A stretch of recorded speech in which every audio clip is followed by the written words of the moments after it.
there, and welcome to the Couch Next Door, where a happy hour meets a therapy session. I'm your host, Candace Frazier, a licensed professional counselor. Each week, I'm honored to have a friend come sit on my couch, and we'll dive into an area of mental health that is impacting their world.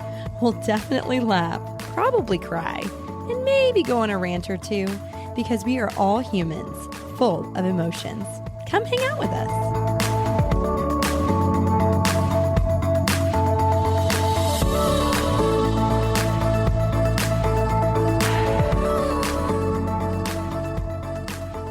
Work can be a place you walk away from every day feeling isolated, or it can be a place where you find connection.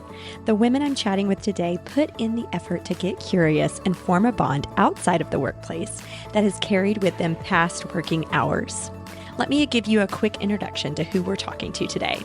Lyndsey Sweeney is an experienced operations professional with an exceptional ability to provide innovative and strategic business solutions. In every role throughout her career, Lyndsey has always endeavored to cultivate flourishing in the lives of those around her. Lyndsey provides business coaching and consulting, and she has been a wealth of knowledge for me, coaching me in my podcasting journey. You'll hear in the episode, but Lyndsey's goal for everyone is really to flourish in the work that they were created to do. So be sure to find her on Instagram at Lyndsey L. Sweeney, and I'll include that in the show notes. Amanda Reed is wife to Thomas and mom to two daughters, Ruby and Annie. She grew up in Austin and graduated from Baylor University with a degree in public relations. Nowadays, she works as a creative project manager to several faith-based authors and podcasters, and also is a travel agent specializing in Disney vacations. So y'all have to also go find her on Instagram at Reeds Do Disney.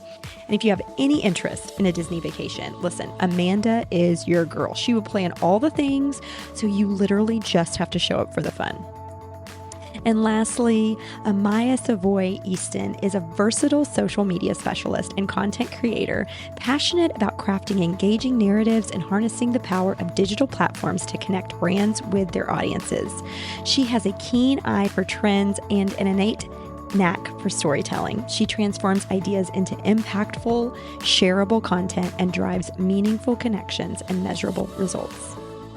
She also has an Instagram at It's Amaya, Not Maya, so go follow her there. As you can hear, these are very creative, smart go-getters, and they were able to find each other first in the workplace. They engaged in small talk, found commonality, and made connections outside of working hours. So lean in as you hear their encouragement on how to cultivate friendship with those you work with. Here's my conversation with Lyndsey, Amanda, and Amaya. Welcome to the Couch Next Door. I've got work friends talking to us today. We have Lyndsey and Amanda and Amaya, and they are here to talk about how they became friends outside of the office. And I think that's going to be a really fun adventure to kind of go on and hear how that happened for y'all. But first, I want y'all to introduce each other. So who wants to start introducing their friend? I would love to introduce Amanda to you. Okay. Amanda Reed of Reeds Do Disney, and a fabulous Austin FC fan, a Baylor alum, not born, but raised in Austin. And she's a mom to two little girls and married to Thomas. And she is just all around the very best friend you can have. She cares so intentionally for especially me and Amaya, but everyone in her life so much. And my favorite thing about her is she really doesn't take herself too seriously. Mm-hmm. And so I think that that's something that I really appreciate about her, and it helps me to do that as well. Very nice. Yeah, so Amanda makes you a better friend. I love that. Okay. Amanda, okay, so should I introduce you or introduce Amaya? Go any which way. Introduce Let Amaya. me do Amaya. Amaya? Yeah. This is Amaya Savoy Easton. She is the life of the party in my life and in everyone's life that she meets. Very true. I think we'll talk about this more in the episode, but what's unique about our friendship is like the age gap between the three of us. Mm-hmm. And so I don't have many close friends that are in the life stage that Amaya is in. And so what I love most about Amaya is that she keeps life fun and exciting and she loves my girls too. She'll babysit for them a whole lot. They love Miss Amaya, and she's always bringing a level of fun to our home, which as an adult, a lot of times I forget to have fun. So she brings that. But she loves to travel. She just got done with a job that had her living on a cruise ship for several months at a time. And she got fun. Many countries in the process of doing that. She was running social media for that organization while they were on the boat. And now that she's back here in Austin, she's running social media for the College of Liberal Arts at the University of Texas. Nice. Okay. Well, I mean, can you tell us a little bit more about this cruise thing that you were doing? I want to know more. I need more information. I mean, I'm still processing that whole experience in a year, but it is called Semester at Sea. So it's 500 college students living on a cruise ship for 4 months. Oh my gosh. And that sounds so fun. It's so fun. Yeah. But it's also like a lot though, because you're just like stuck at sea for 8 days at a time sometimes. Yeah. And then when you're off, you're in a new country where sometimes the first language you don't know. Mm-hmm. Just like a lot of culture shock, a lot of meeting new people. But I was also like working there pretty much every day. So it was a lot, but it was also just amazing though. Absolutely amazing. So did you have work hours or like No, you did your job as you were having fun on the boat. Pretty much 24/7. Oh like I was constantly working. Like when I was on the ship, I was working. There was barely any time where I was not working. Like when we would be in different countries, I would go on kind of like field trips with students. Mm-hmm. So I got to do like a 4-day safari in Kenya. I did a like yoga and hiking retreat in Morocco. Oh my gosh. These are like once in a lifetime opportunities. Like who gets to do this? Wow. It was, literally insane. So fun. Got caught in a monsoon in Malaysia, traveled in India. I was all over. Like I was literally everywhere. And if it was not for these two, because there was a lot going on the ship, I had Wi-Fi. Most people don't have Wi-Fi when they're on the ship. Mm-hmm. I was like, I'm using that Wi-Fi. Yeah. It helped me keep my sanity and just keep going. Mm-hmm. And I was very, very grateful for them because it was definitely a lot, but a great experience though. Yeah. So what was your favorite place that you got to go? Oh gosh. I would definitely say Morocco. Okay. South Africa was good. Pretty much every single place. The only place that I probably wouldn't go back to is Malaysia and India, just because I feel like about it. I was like, cool. Yeah. There's not more. You're saying like you experienced all that you needed to experience there. You don't need to go back. Exactly. Okay. Yes. Yeah. Yeah. I think if I could do it again, I would definitely bring these two. Because you could bring people with you, like have a companion for like certain parts of the trip. Oh, cool. I would probably, honestly, I think I would take them both to Cape Town. I think you guys would love Cape Town. And maybe Mozambique too, because that was really fun. They have really pretty beaches in Mozambique. Okay, there you go. Put a pin in that. Yeah, it would be awesome. We mostly just lived through Marco Polo. Yes. And, like on a river cruise, or it's not even a river cruise. It was just like a little boat. Mm-hmm. And she was like Marco Poloing us on the boat in the rain. And in Kenya with the animals. Wow. Yeah. But mostly in her room on the boat. Yeah. Talking about all the things. Oh, that's so cool. What a cool experience. Okay, Amaya, you want to introduce Lyndsey for us?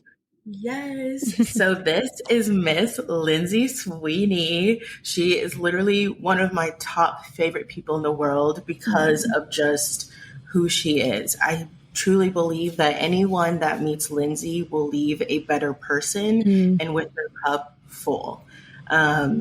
I think regardless whether she's known you her whole life or she's just met you, you're going to get just the best from her.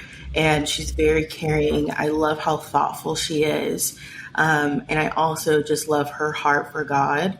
And a little fun fact, Christmas is Lyndsey's favorite. And so I also just really love being around her during Christmas because she just truly brings the magic.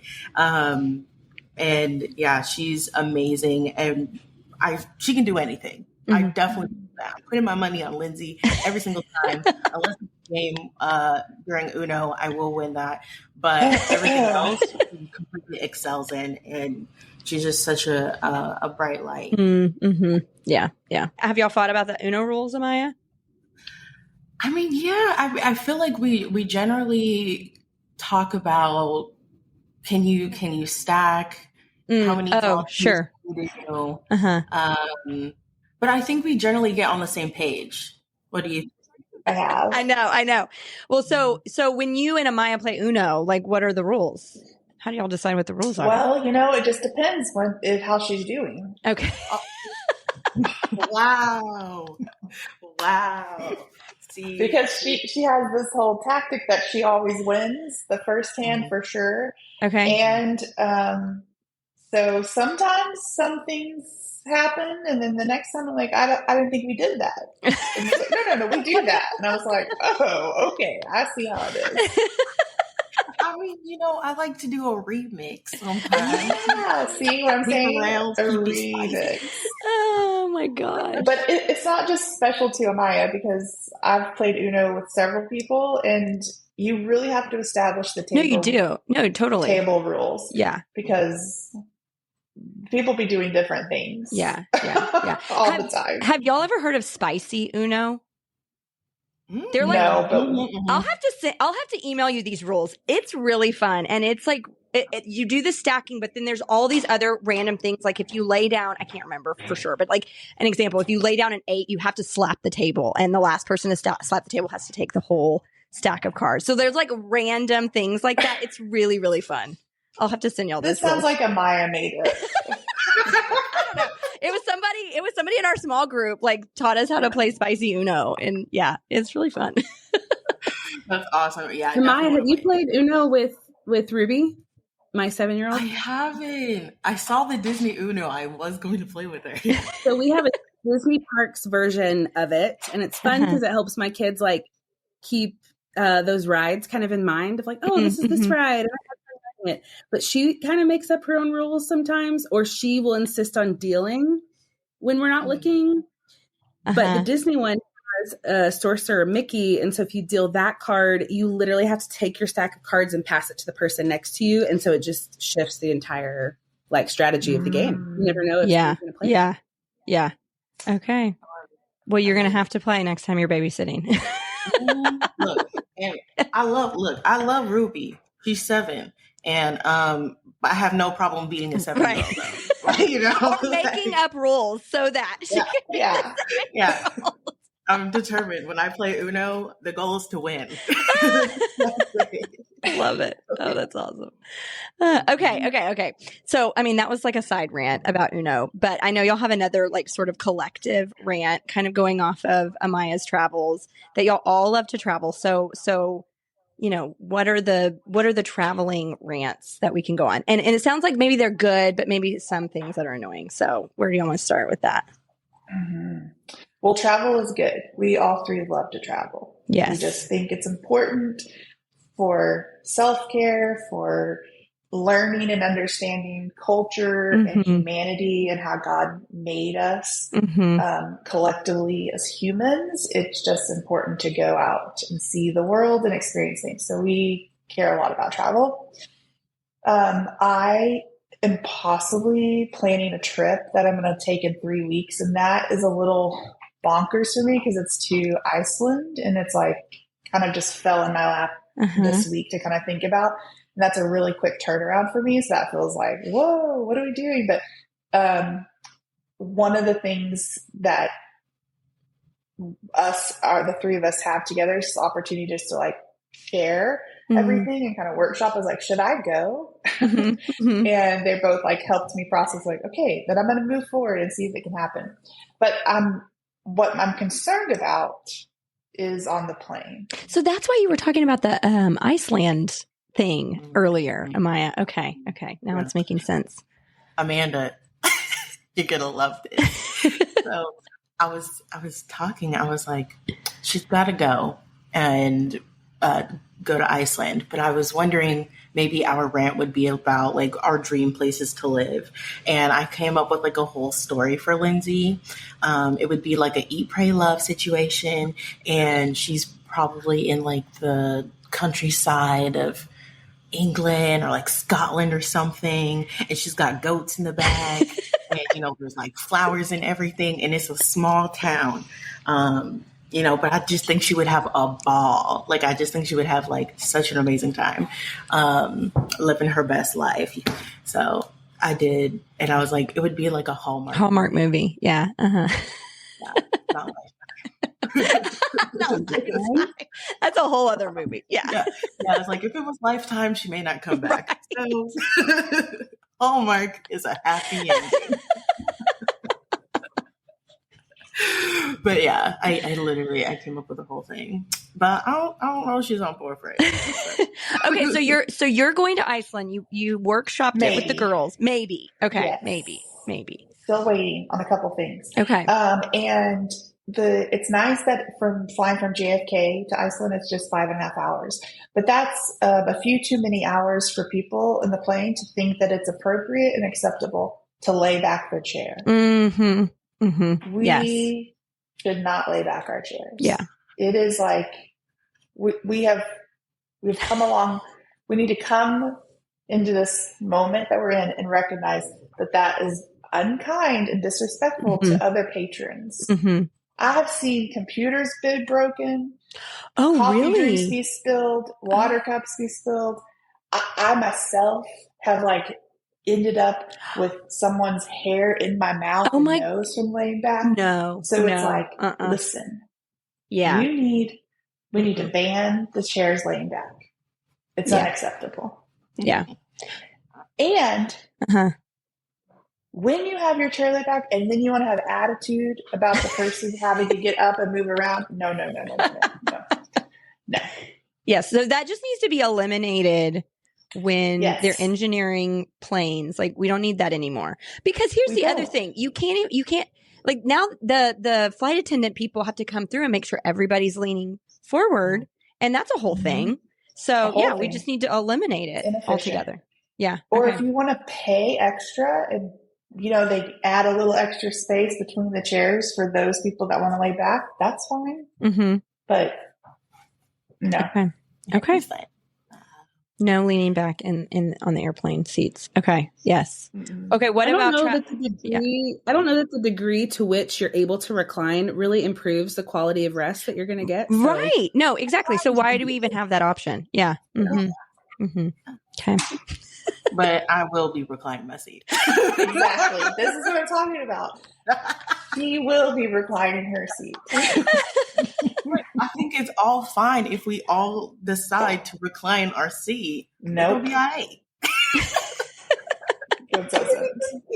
But what Lyndsey's proposing is maybe there's a part of the airplane, like if you want to recline, like all of the recliners can sit together. So everybody's like, we're all on the same page about reclining. Everybody is agreeing that reclining is okay.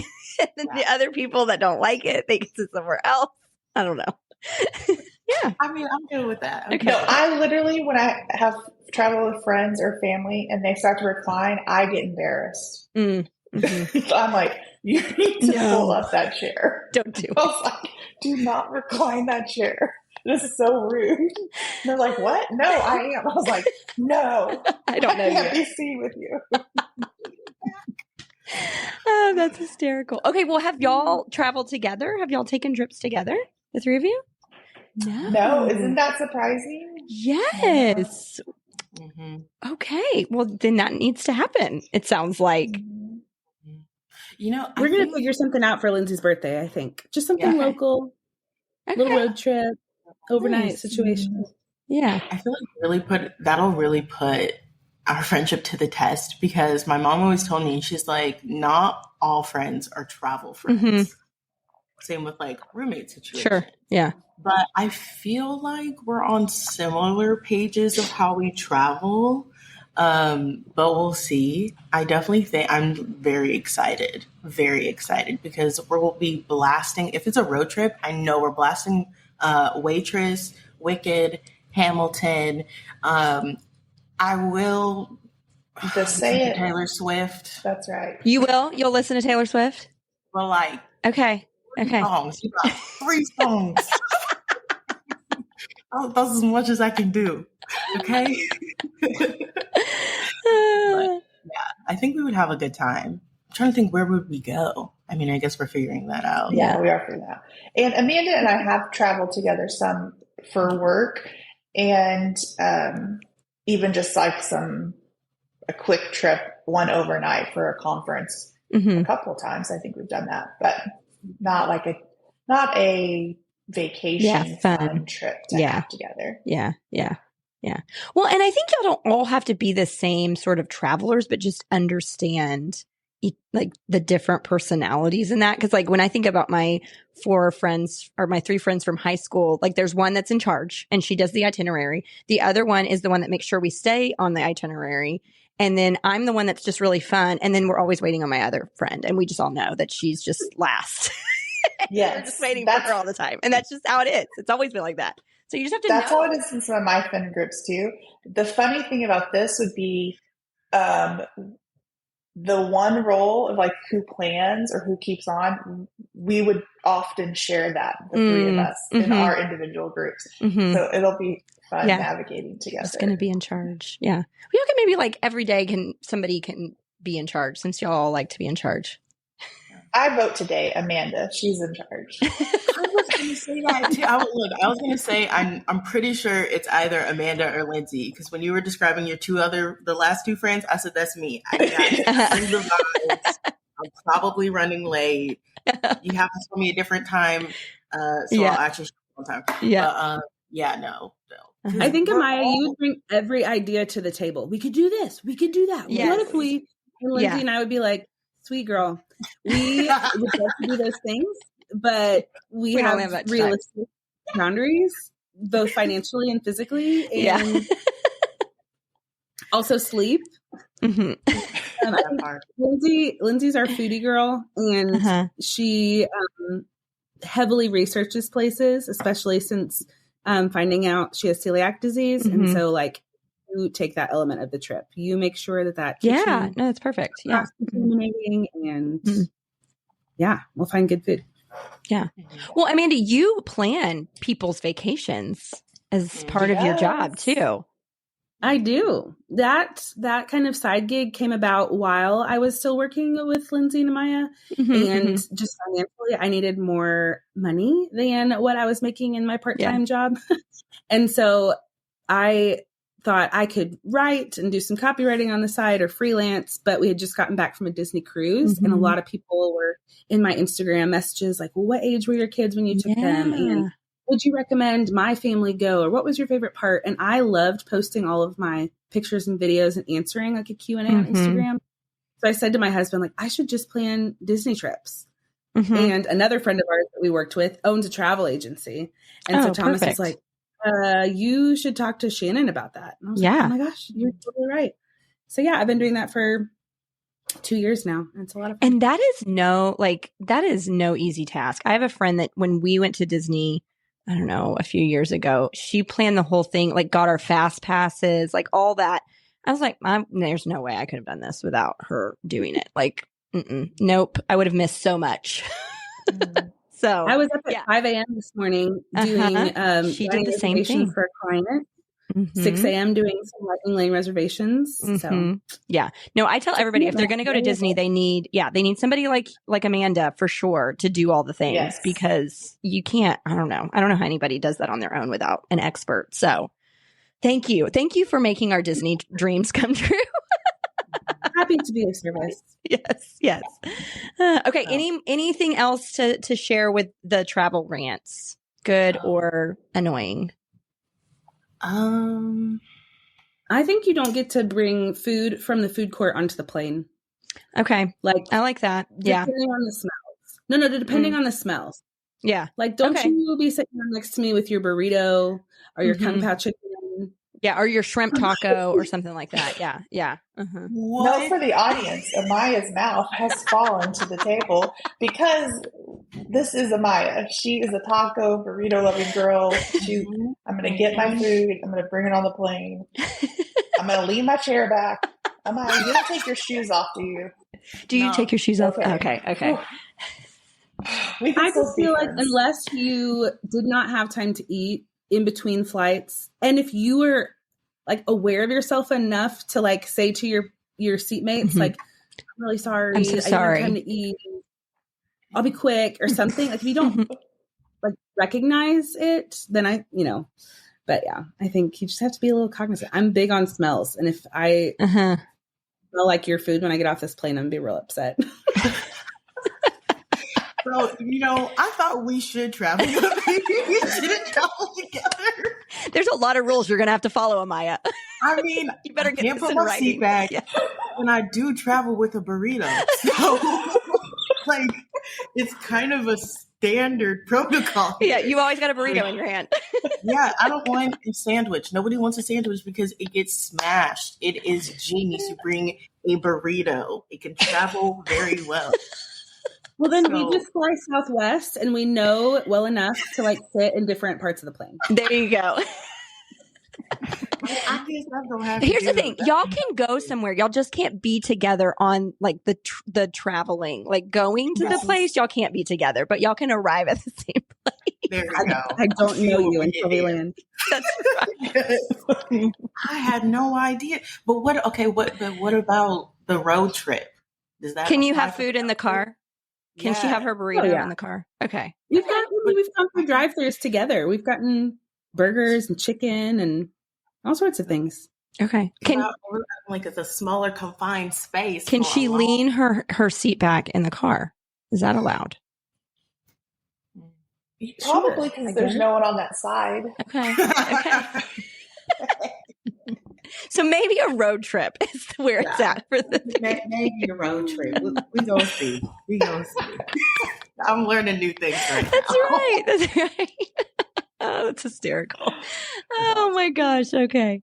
All right. Y'all ready to jump into our conversation? I'm so excited to hear what y'all have to say. So, the three of y'all work together and I think it's such an interesting thing when people can sort of transition their work friendship outside of working office hours, because it can be a really easy sort of natural way to make friends. But I think sometimes that feels really intimidating for people to sort of transition those relationships outside of office hours, so to speak. So I'm excited to hear how y'all kind of did that, where that sort of originated and what that's been like for y'all. Even now that y'all don't work together professionally, y'all still stay so close and y'all's relationship continues to flourish. So I think it'll be a really unique and interesting story. And something that y'all also said was, y'all are all in various stages of your life too, which I think makes it unique and interesting how y'all even are able to maintain that friendship. So who can tell us, and maybe it's just all of y'all kind of like chiming in, but what was that like to transition y'all's working relationship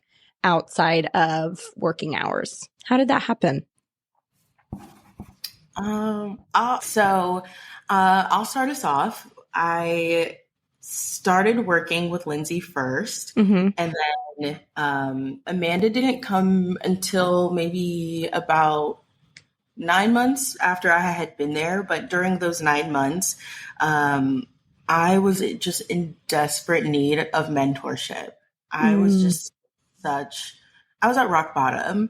I had just graduated college. I was living at home, and this was still coming off of the pandemic. I think it was around 2021 when I actually started. And that week that I started my job, there were so many different things going on in my life where I was just not okay mentally. And I had no idea how bad mentally I was. And I think Lyndsey saw like this girl might need a little bit of help, just a little bit of help. And I think this is something that Lyndsey is really good at, is just meeting people where they are. And she can see the good. She can see the potential in them. And she saw that in me. And I thank God that she did, because I was a hot, spicy mess. And I could not see just the light. Like it was just a really dark time. And she was like, hey, like, how are you doing spiritually? And I was like, I don't have a church. I'm not around my church community anymore, because I did go to church when I was in college, but I left, and that was about like an hour away. And so every Wednesday she got this like devotional book, and or like teaching. Yeah, you would say it's a devotional. Yeah. And there were certain lessons, and we would just study certain chapters of the Bible. And I had never done that before. And I was saved when I was 8 years old. Like, I've done small group and all that, but I've never really like studied the Bible. And just during that time, I fell in love with the Bible, and I just fell in love with God again. And I feel like actually had a real relationship with him. And yeah, I think that's kind of how it started, is we were outside of work, just meeting up and talking. I think I started dog sitting for Lola, but yeah, she took me out to, to lunch for my birthday, like just things like that. And yeah, I think from there, Amanda came along. And it was so funny. I think we all, like the three of us, became friends after like I had moved on to a different company. I feel like that's when we really okay, but not working, just because the overlap. I mean, I think Amanda and I were working together for like a month, if that. Very quick in passing, but during that time, I found out that she was 3 minutes away from me. So like, it was such a trip. And I truly think that was God. Like, like, hey, right before you go, I need to put this girl in your life. And actually another friend as well that used to work with us, Ashley, I met her around the same time as Amanda, and we're also friends with her. But I'm going to pass it to you two. Well, let me ask you, Lyndsey, like, you noticed there was something in Amaya that sort of like spoke to you to sort of like what Amaya is describing, bring her under your wing. I mean, what were you observing? What did you notice? What kind of told you to maybe start that relationship outside of the office? Yeah. I had been for many years in the role, in a professional role of like manager, overseer of people. And I care about that professionally to help people develop in their craft and their work experience. But what it really is just kind of like a facade for what I really care about, which is just like, how are people holistically flourishing in their life? And as I got to know Amaya in a workspace, I saw that there was some like lack of confidence and understanding of where her identity was rooted. So I really am a strong proponent for giving feedback in work. And so when we would do feedback, I could see it like crush her in this holistic self identity view of herself. And I was like, well, that's not what that's not about the feedback. That's about something else. And I think it's important too, or I try to exercise this, to be curious about everyone I interact with. And so being curious and asking questions led us to me to know a little bit more of like where she was, not just spiritually, but just even like how she was feeling as just a person, like out of college. That's really scary. And I began to feel like impressed. Like, I think I might want to offer, or be led to offer, like mentoring relationship with Amaya, separate from work. It's not about work. It's not about our relationship as me, your boss, and you, and like just a space where you can come and you can have a safe space and you just talk about whatever you want to talk about. Adulting, faith, friends, your own like understanding of what you want your dreams and your life to be like. And at that same time that I was kind of feeling impressed with that, she was feeling like, I want to ask Lyndsey to mentor me. Mm-hmm. And that was a really cool moment for me personally too, because I think in the past, I've been hesitant in a work environment to be like also step into that role. Yeah. But it just really naturally happened that she too was being led to that. And when she asked, and I was like, I was going to ask you, or I asked her, and she was like, I was going to ask you. Yeah. It just kind of, fit. And it was sacrifice too on both parts. Like we met early in the morning on Wednesdays. Mm-hmm. And I also was like, it was a space for encouragement for me as well, like helping me to kind of move. Amaya is significantly younger. I'll be 44 this year. She's going to be 26 this year. And I think that relationship helped me to kind of also gain understanding, again, back to that curiosity of people in her generation, and seeing and experiencing life through her. Sillily, we joke about like, she's never lived in a time without the internet. Right. Yeah. Or dial-up even. She didn't have dial-up. She doesn't remember that. And television shows. And she's like, what are you talking about? I was like, that was a real thing, And so it helps me though to like be like understanding of like, man, what would it be like to not have had this experience? And now it makes sense, all of this pressure that you've been feeling on where your identity is rooted.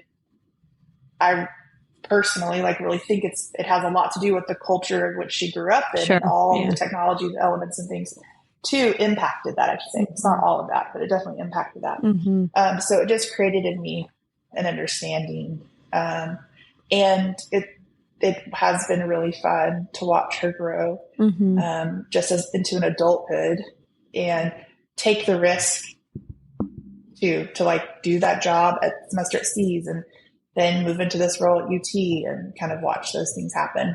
But when we moved into that mentoring relationship, we kind of some more walls came down, so you could start to see like, oh, you really like movies, and I really like movies, and you really are into these TV shows, and I'm really into those TV shows. And wait, you've never seen that? You should come over. We should watch that.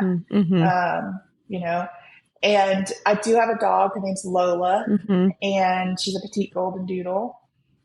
And I think I got Lola after I knew you, right? Before?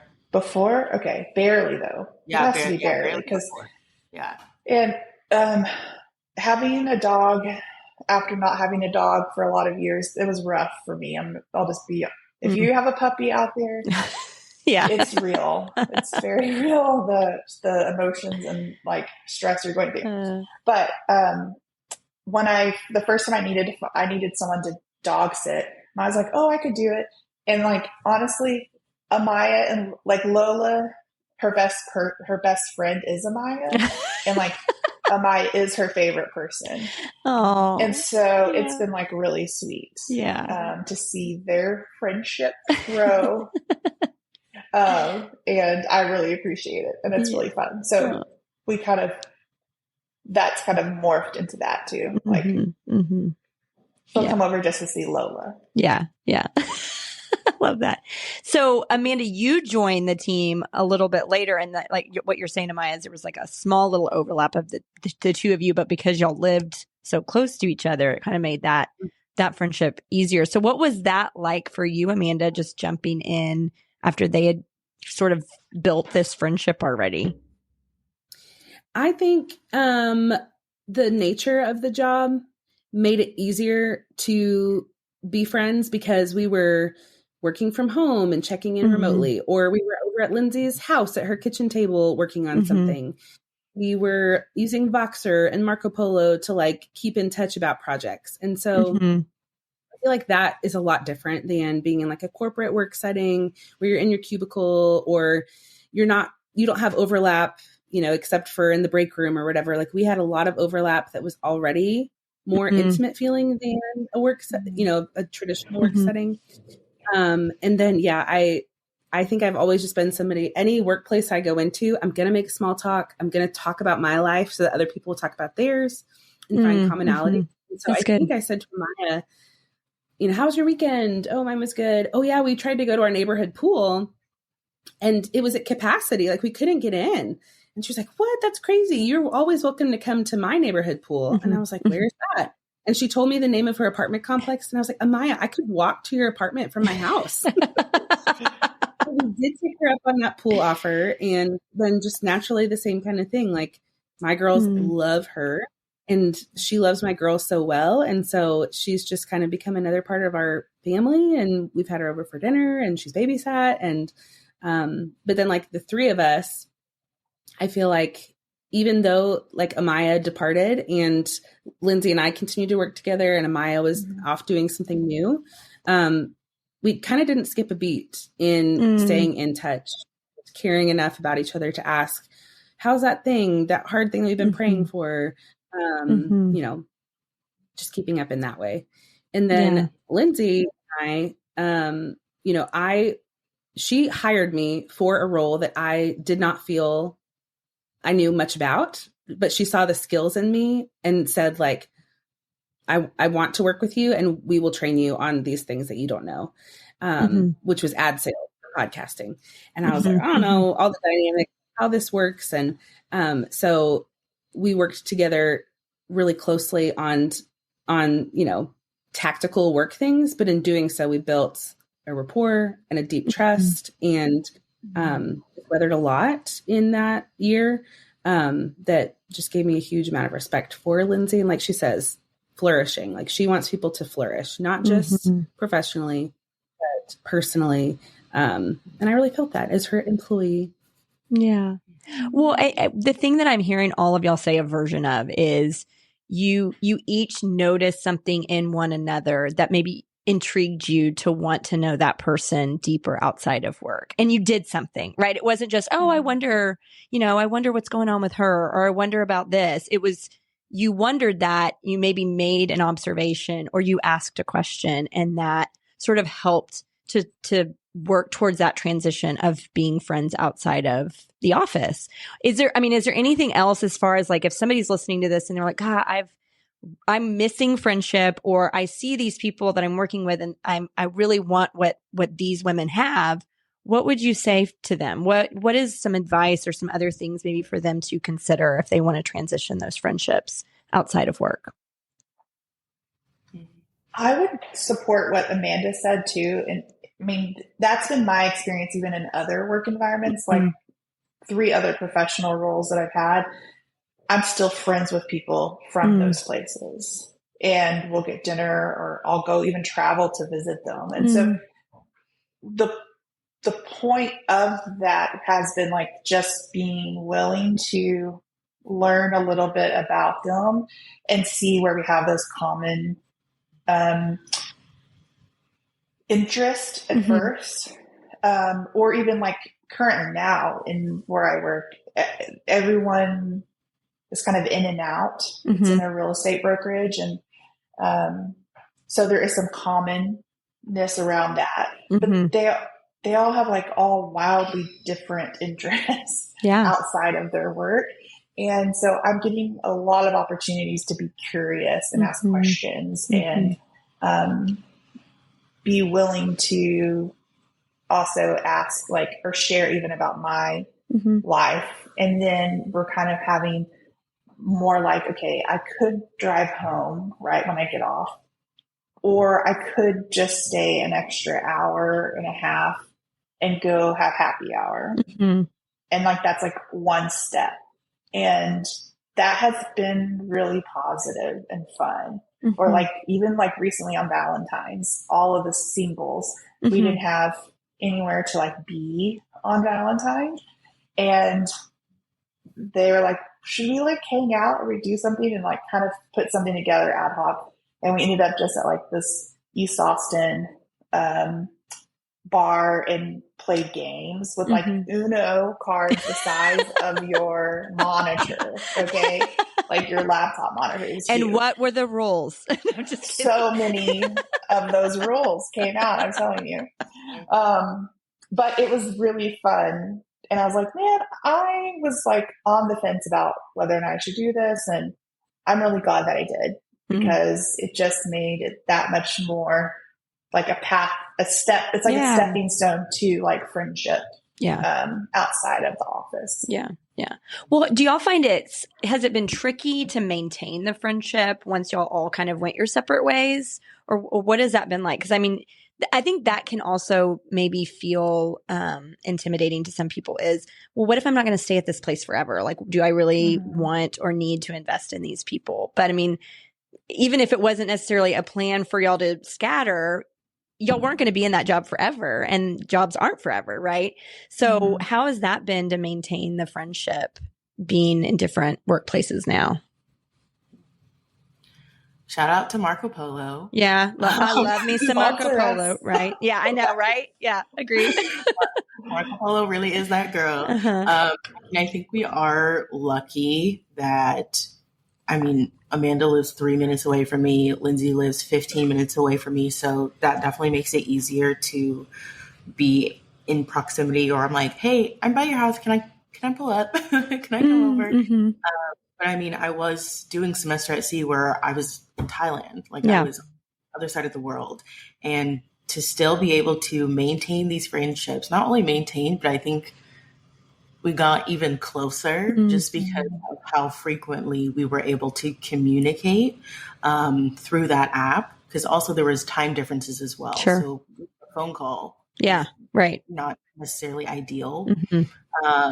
But yeah, Marco Polo, I think, has helped a lot. What would you guys say too? I think because our friendship started because we were each inviting each other into things we were already doing. It didn't matter the context of where we spent our Monday through Friday 9 to 5, because we were committed to continuing to invite each other into what we were already doing. Yeah. My kid has this event at school. Amaya, do you want to come with us to see it? Lyndsey invited us to her like go-to snow cone stand, which as an almost native Austinite, someone who grew up here, I'd never been to before. And now it's like a tradition that we go there to celebrate fun things. And so I think, just continuing to include the fun things in life that we're already doing, celebrating each other when we have, really great success in life or in our new work that we're doing. And then we workshop a whole lot. Like we've almost had to limit Marco Polos of like, hey, like I look at Marco Polo and it says I have 21 minutes of video content to watch from you. And like I'm 6 videos behind. So yeah, right.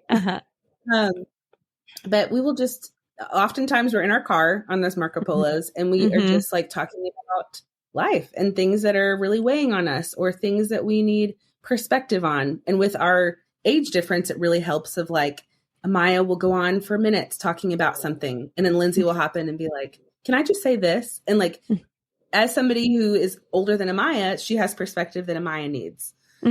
I have perspective that Amaya needs, but Amaya has perspective that Lyndsey and I need. And I think that just us continuing to come to each other saying, here's my stuff. If it's silly, if it's serious, if it's really scary and urgent, or if it's like totally like something to be flippant about or a TV show or whatever we're loving, continuing to show up for each other and just talk it out. Well, and so that place gets to be whatever it needs to be, whether it needs to be like we're talking about silly things or something really hard's happening or, hey, I'm working on this project. You guys got any ideas? So it really, y'all created that space to be whatever anybody needs it to be. I love that. Yeah, definitely. That's got to help with the maintenance too. That is just sort of like the go-to to stay connected. And we'll go stretches of time with no Marco Polos. And then somebody will chime in and be like, everyone good? We all okay? Right. Haven't heard from you. Yeah.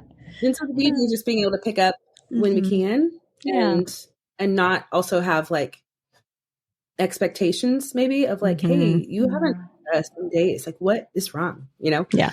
Yeah. We expect that the people will be there when we need them, and they are. Mm-hmm. Yeah. Yeah. Well, what about conflict? Have y'all had conflict? How does that look in y'all's friend group? We were thinking about this question a little bit. Mm-hmm. And at first, I mean, Amaya and I are like, I don't think we really have conflict.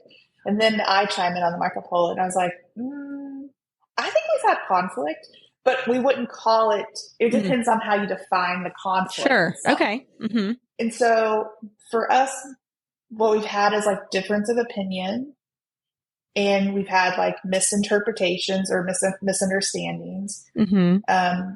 We've had like hurt feelings, and I'm really proud of us in how we've handled those things, because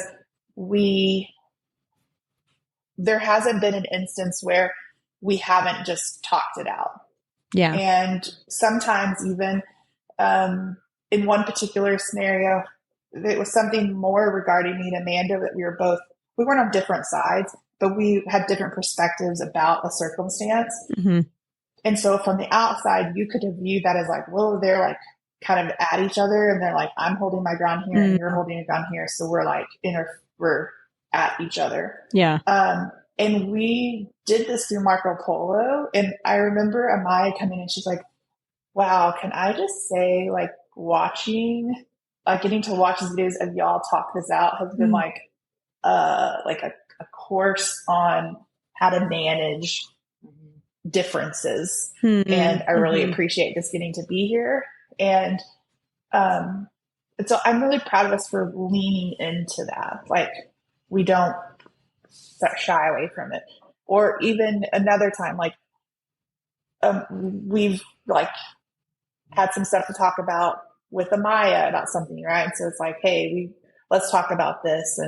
And then with me, like, you like just come in and been like, hey, can I meet with you? Because I feel like you maybe are withholding. Because sometimes I'm an Enneagram 3, and sometimes I do just like retreat if I'm in an unhealthy spot.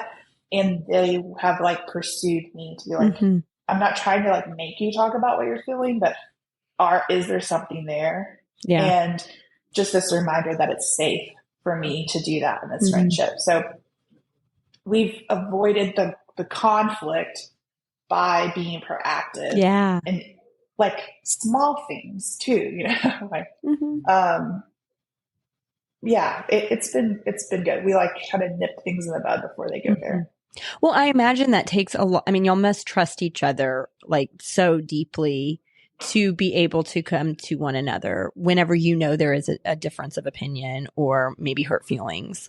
And that's got to be a testament not only to each of you individually, but also the foundation of the friendship y'all have created from the very beginning. So I think that's really cool.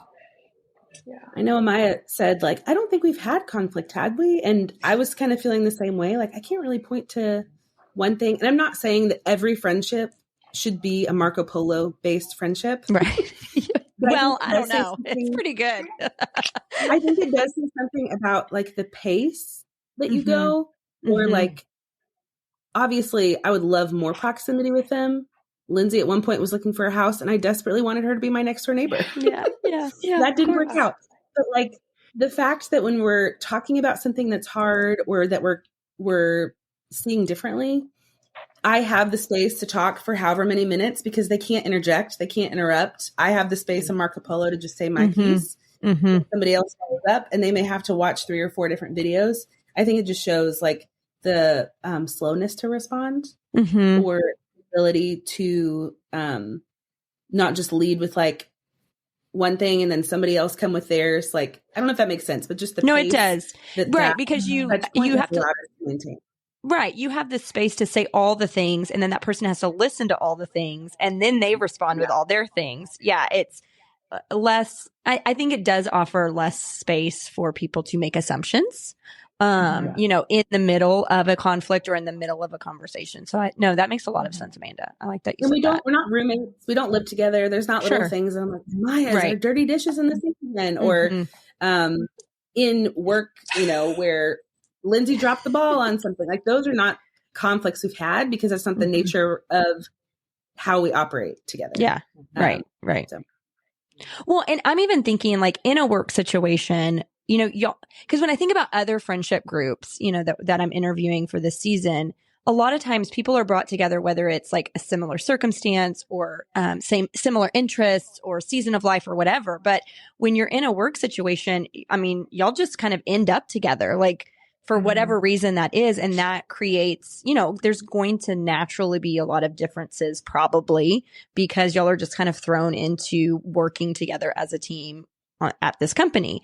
And that's something that you have each mentioned, like that is something that y'all really love about your friendship too, is that y'all have a lot of differences. Y'all are in different seasons of life. You have different lifestyles, whatever. And so, I mean, what about that do y'all love? Just when you think about the three of you and you think about the friendship, what about that do you love? Just being in different stages of life and being thrown in together and making that into a friend group.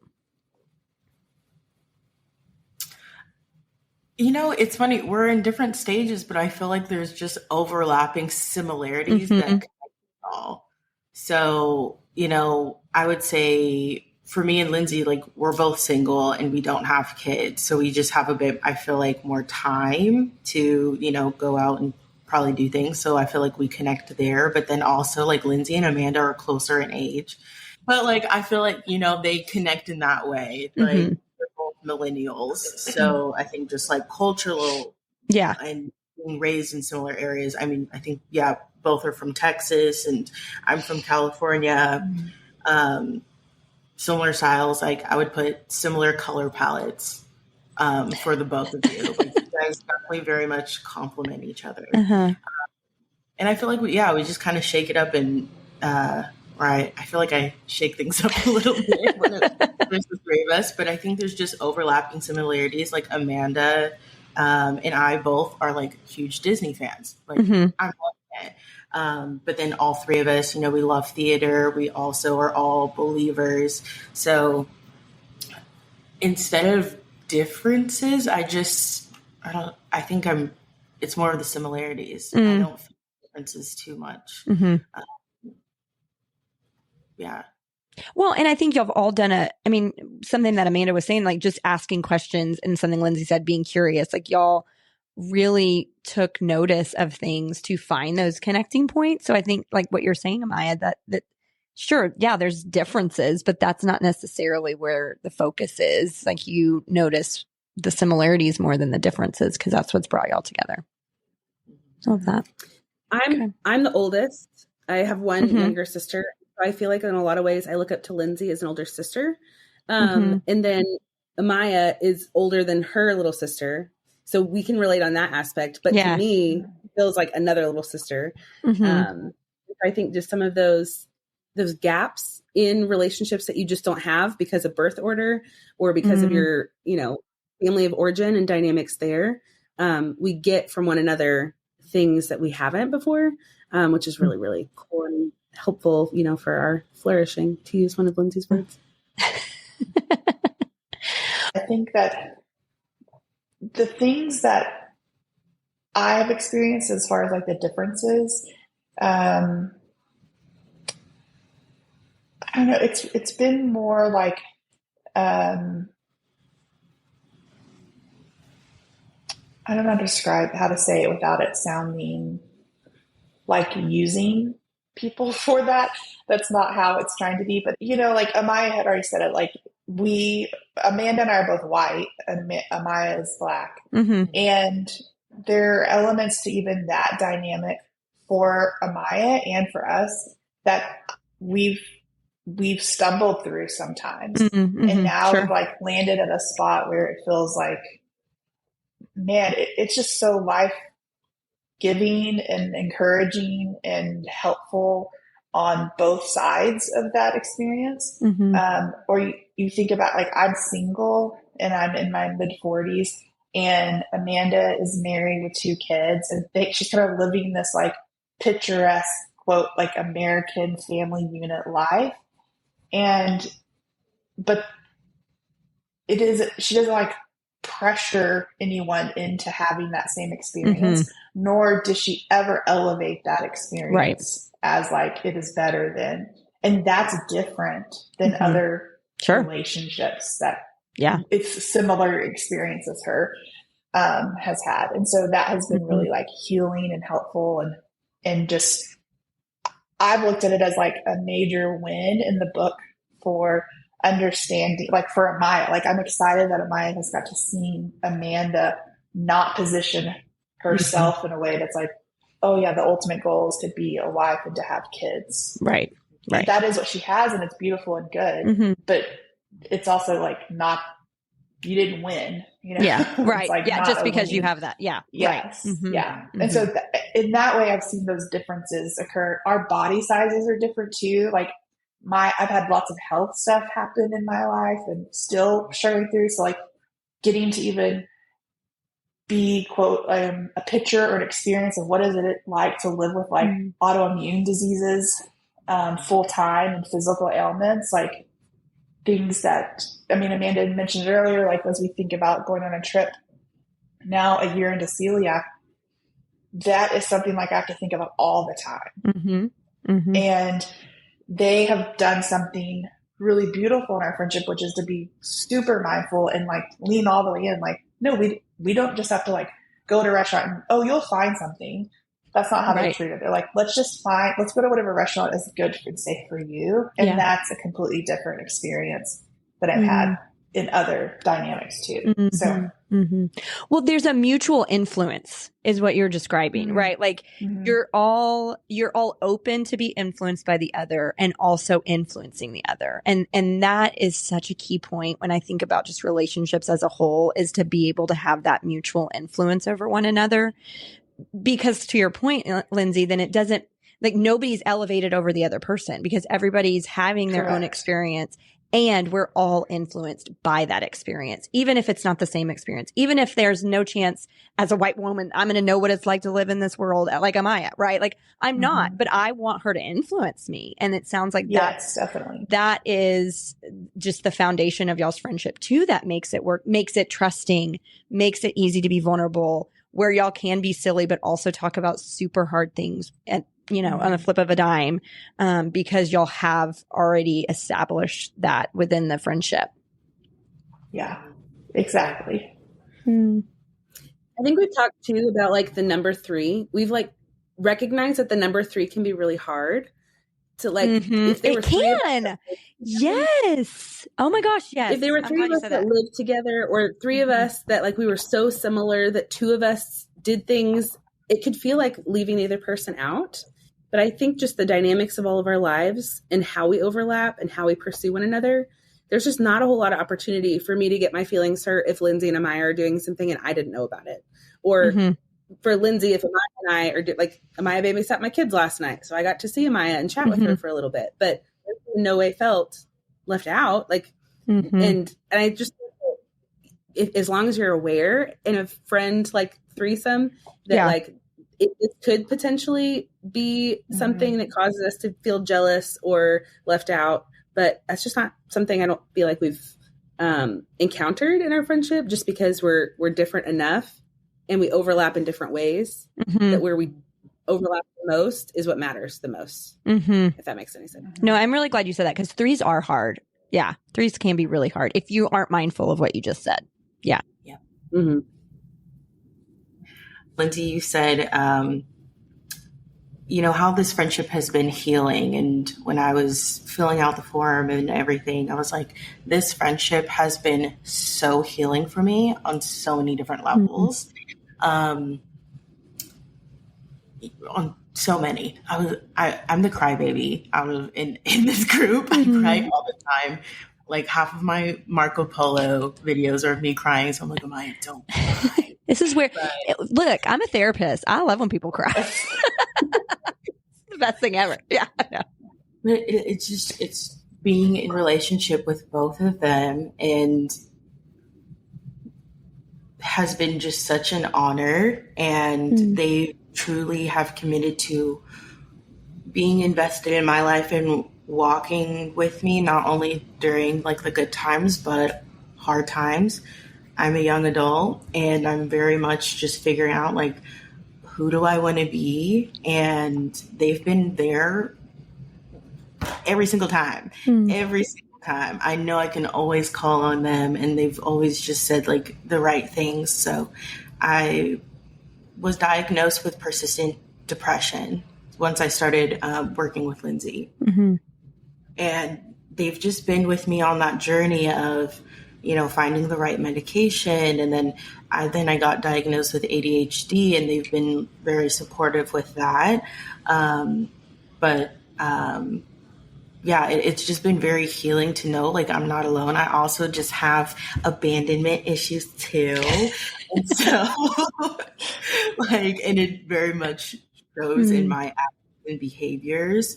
And they know that I'm actively trying to change those behaviors and beliefs, negative beliefs about myself. They remind me of like, no, you are loved. And I mean, literally, I got that text the other day from Amanda. She's like, I love you, girl, and my family loves you. Yeah. And it's so nice to hear. And I've had that so many times from Lyndsey. When I was on the ship, they both, Amanda wrote me like encouraging Post-it notes that I had on my window, and that got me through. And Lyndsey wrote me a few letters as well. And I feel like having a healthy mental health, they've contributed to that just by showing up and being their lovely, wonderful selves. I genuinely do not believe I would be the person that I am today had it not been for their encouragement, for the tough conversations, for helping me get resources and knowledge and all other things, praying over me. Let me tell you, look, the Lord be talking to Lyndsey, okay? Or interceded for me so many times where I am going through just spiritual warfare. Like, I'm not good. I'm not talking to my friends. And Lyndsey would be like, I was just praying over you. The Lord told me I needed to intercede. I mean, so many times. So I know, I'm like, if I'm not talking to Lyndsey, I know he's yeah. But it's been great though. It's been great. But overall, I did want to say like this friendship has been so healing for me, and has inspired me to just be a good person. Because these ladies, I don't even think good cuts it. Yeah. And I really don't think good cuts it. You are who you surround yourself with. And when I met both of them, I was like, I want to be around them. And I knew I wasn't even on the level, not on emotional intelligence level, maturity level. But I knew that they possess certain characteristics that I wanted to learn how to be. Yeah. And I knew, like, can I be around? Can I come up with dinner? Asked wanting Lyndsey to be my mentor from like the jump. As soon as I heard she was on a podcast episode and I heard it, and I said, I want to be like her. And I hadn't even met her, and I had no idea that like a year later that I would actually get to live life with her. Yeah. Just mentor you. God. Yeah. You hit the jackpot, Amaya. Oh, I really did. You really did. A mentor and a friend, because I did want to transition a bit of that from mentorship to friend, because I felt so honored to receive, but I also want to give. And just how great Lyndsey is and how she pours into pretty much everybody that she's around. I was like, who's pouring into you, sis? Because you are the gem. Okay. So I wanted to pour into her. I wanted to, show up for her the way that she shows up for others. Yeah. I love and that. She does. And Amanda does. And it's so awesome. Y'all have really, really invested in one another in such a beautiful way. And I want people to hear this and be able to take this information and do it for themselves. But I also think the three of y'all are very unique. But it does take some of these things that y'all are saying, like just observing, going first, being a little bit vulnerable, asking those curious questions, I'll start with you, Amaya, since you're the youngest, since you're the baby. What would you say to your younger self about friendship based on what you know now? Ooh. I would say you will find your people. I was always I was a little social butterfly, and I was friends with everyone, but not on a deeper level. Just because I like to talk to people when I'm at work or at school, I thought that was my social life, and I didn't really realize that people were doing life outside of these activities. And I was just alone. I was like, oh, they're not really my friends, like outside of work friends. And I didn't know how to find that. Like, how do I build those relationships outside of school and the workplace? And it wasn't until end of college and then, starting to work with Lyndsey and Amanda, I was able to have those friendships outside of work. But I would tell myself, like, girl, you go find your people. You'll find your people. Okay. Yep. What about you, Amanda? What would you say to your younger self? I think I would say to be yourself. I have learned in my young adult, now middle-aged adult years about the Enneagram and just personality types. And I know that I am a 2, which means I'm a helper. And so like the way that I've always approached relationship is like, how can I meet a need that you have? But it wasn't until later that I had the language to understand like, oh, so often why my feelings get hurt or I take things personal is because someone doesn't show up in the same way that I show up for them. Isn't that I'm a 2 also. Yes, that is the hill we die on, isn't it? Yes. So I think I would just say be yourself. Don't have expectations of people because they may not be like motivated in the same ways that you are or have their needs met or want to meet others' needs like you do. But also have healthy boundaries. And hold those boundaries. I think I had a friendship growing up that even to this day, my mom would be like, she was not a good friend to you because she just saw my heart break when plans fell through or she didn't reciprocate to the extent that I was. And so I think that if I'd had some help setting up boundaries, that would have been helpful.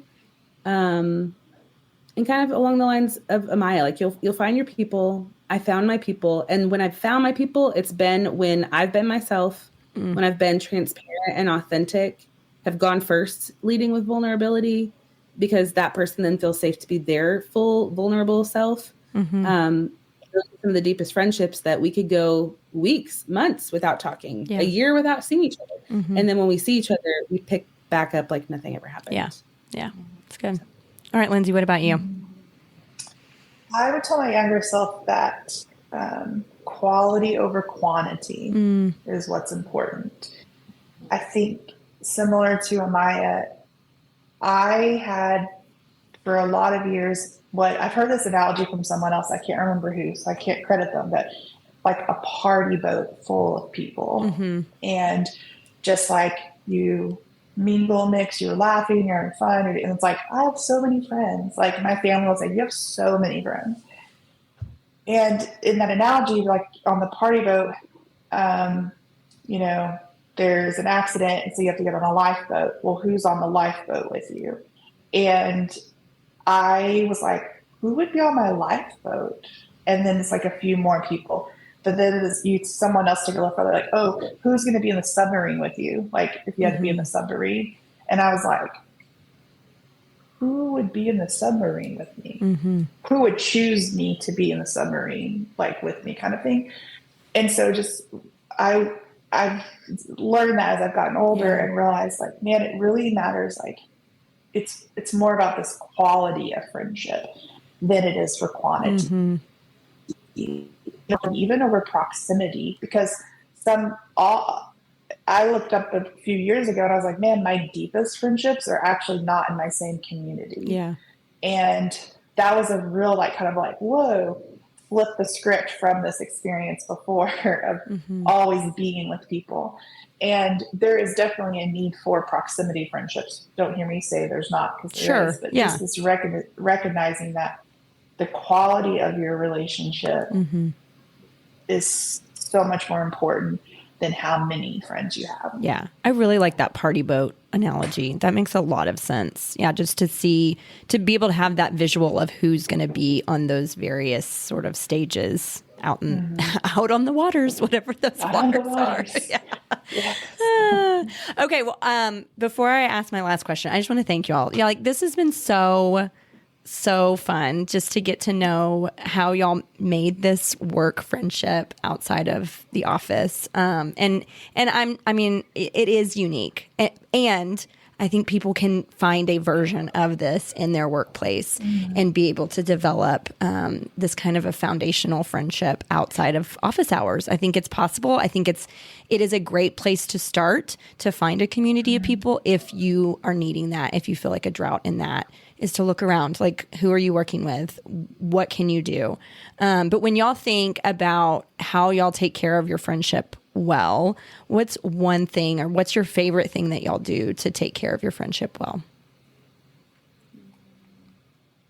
I think it's just the frequency of check-ins and the depth of check-in. Like Marco Polo. I think yes. Yep. Yes. I think it's a good temperature check or gut check of like how we're doing is and not that if we go a long time without talking that all of us are in bad places. Yeah.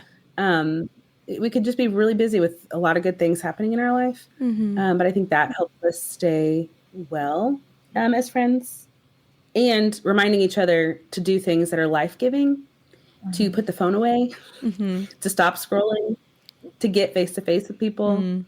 Oh yeah, because also outside of Marco Polo, we have a Instagram chat. Yeah.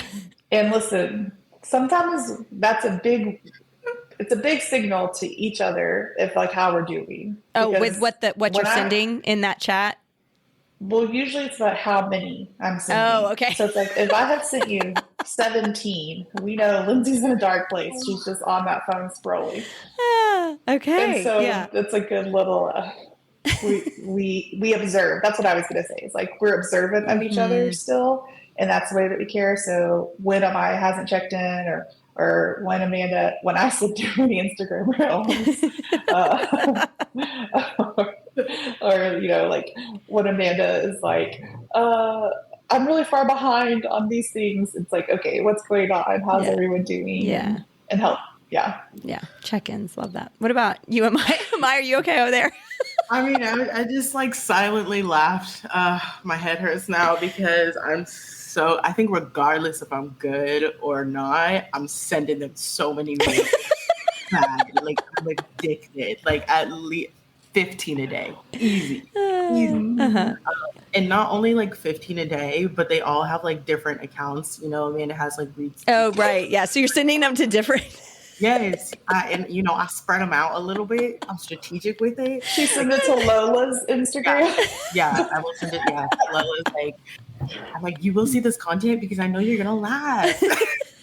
Send it everywhere. But I think it's a perfect reflection of our friendships, because when I do have to go back and like catch up on all of the reels and memes that you guys have sent, it's like I jump from something pop culture related or like of the moment, kind of making fun of something that we're all experiencing, to like a really thoughtful, poignant response to like a weighty thing that we're all feeling together and we don't have the words to express how we're feeling. And so when I'm catching up, I'm like, okay, we're going here. Yeah. We're being silly. I'm laughing my head off because of this one. And then, oh my gosh, I'm so grateful that she sent this to me because this pastor had a word, or this, journalist had a word for something that we've both kind of unspoken felt, that we're all carrying. Yeah. So, yeah. That's good. I brought that up.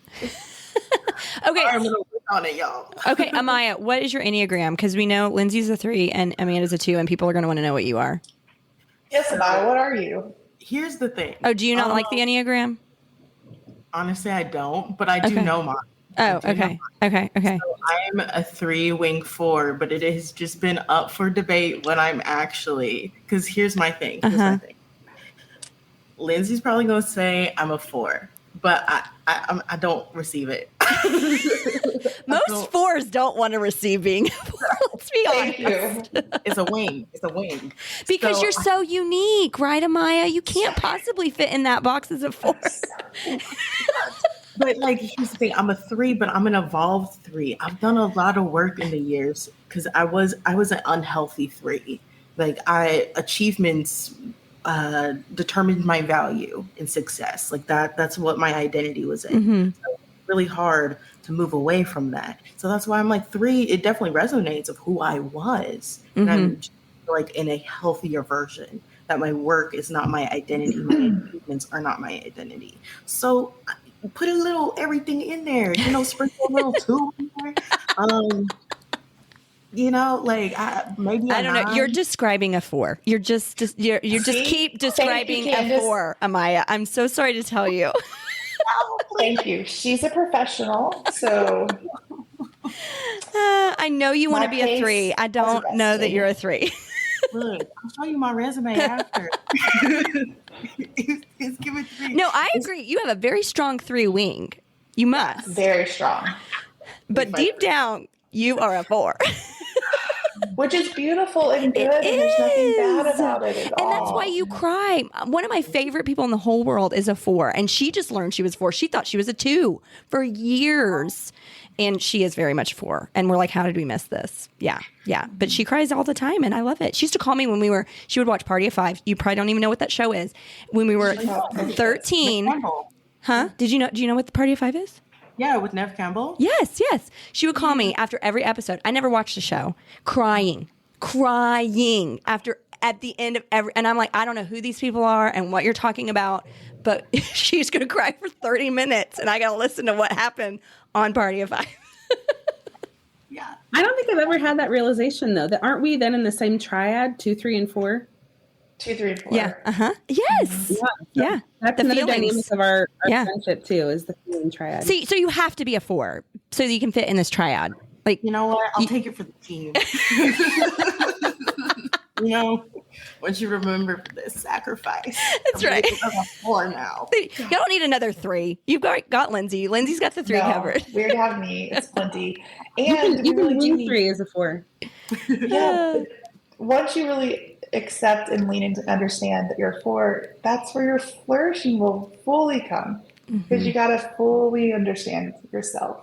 Yeah. 4s are really good at sitting with people's emotions. They're the best. Yes. They're so good at it. You are good at that. Really? Because I was going to say I'm not. That's not true. You're good. I feel like I could be compassionate and have empathy, but I do feel uncomfortable sometimes because you know what? It's actually really funny. Lyndsey, if you have something going on Marco Polo, I'll wait till Amanda says something because Amanda, she's a copywriter. She's so well spoken and just I feel like knows exactly what to say. While I'm here in a hot mess and I don't know how to respond. I just want to give a hug or just be presently there. How I show up. Because I feel a little bit uncomfortable because I don't know what to say. But you're still experiencing the emotions. Yeah. Like, Amanda, go. I second what Amanda said. Can I come over and give you a hug? Yeah. Right. I'm like, if you want to get some tacos later, I got you on that. No burritos. Only on a plane. You can have a burrito, just not on a plane. Oh my gosh. Okay. Well, is there anything that we didn't cover that y'all wanted to cover today that we didn't get to? Thank you for having us. Oh my gosh. This was so much fun. Thank y'all for the time. Thank you for saying yes. I really hope people can hear like things that they can sort of take from this conversation and apply it to their work life and find some work friends. It's a great place to start. Yeah. So thank y'all. Okay, I cannot wait to hear an update from these ladies when they do finally go on a trip together. To recline your seat or not, that is the question. And they were cracking me up with the Uno rules to stack or not to stack. So check out the show notes. I've included the spicy Uno rules, which is so fun, and also each of the ladies' Instagram handles so that you can go follow them there. You can also see Lyndsey's highlight reel from her trip to Iceland. She did it, folks. It was so fun to watch that trip unfold.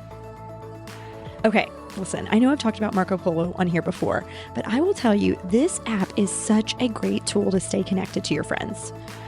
it's a fixture in my close friendships because it's like a phone call, but in my opinion, it's better because you can just chat whenever you're free. No coordinating involved. I really liked what Amanda said about how processing things on the Marco Polo app has actually helped their friend group with conflict. It's a natural way to slow down the pace of a conversation, and it creates space to really think about your responses, which is a proven way to de-escalate conflict. What these ladies had to say about their differences has created such enrichment and healing within their friendship. But like Amaya said, it took focusing on the similarities, not the differences, to really create that strong, deep bond that they have. And lastly, Lyndsey said stepping out and taking interest in ways to connect and spend time with a coworker outside of the office will help to find those commonalities that can transition the relationship past working hours. Listen, y'all, don't stay isolated. I know small talk is not my favorite, but if you notice a feeling of loneliness that you're experiencing, the workplace can be a natural way to find connection. Take a chance. Go first. Let's see if you can find a sense of community with individuals you see at work past the 9 to 5.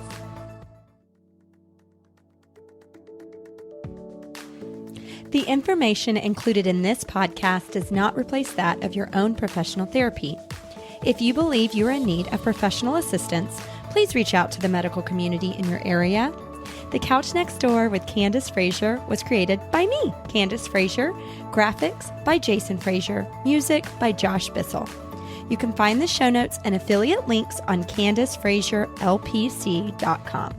Click on the tab Podcast and you'll find all podcast-related content there. I'd love to connect with you on Instagram. Find me at Candace Frazier LPC. Give the show a rating or review wherever you listen to podcasts. This really helps get the show to more listeners in the world, and I would be so grateful to see what you all are loving. Until next time, show kindness to yourself and those around you.